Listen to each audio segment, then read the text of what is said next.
بسم اللہ الرحمن الرحیم۔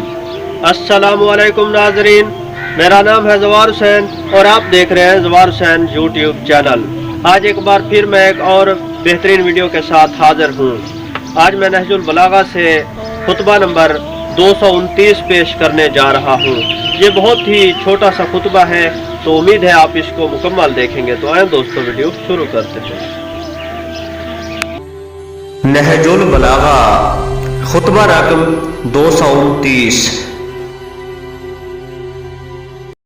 عبداللہ ابن زمع جو آپ کی جماعت میں محسوب ہوتا تھا، آپ کے زمانہ خلافت میں کچھ مال طلب کرنے کے لیے حضرت کے پاس آیا تو آپ نے ارشاد فرمایا، یہ مال نہ میرا ہے نہ تمہارا، بلکہ مسلمانوں کا حق مشترک اور ان کی تلواروں کا جمع کیا ہوا سرمایہ ہے۔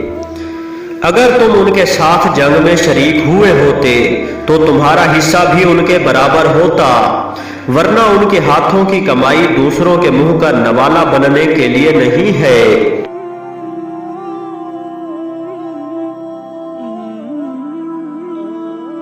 اللهم صل على محمد وآل محمد۔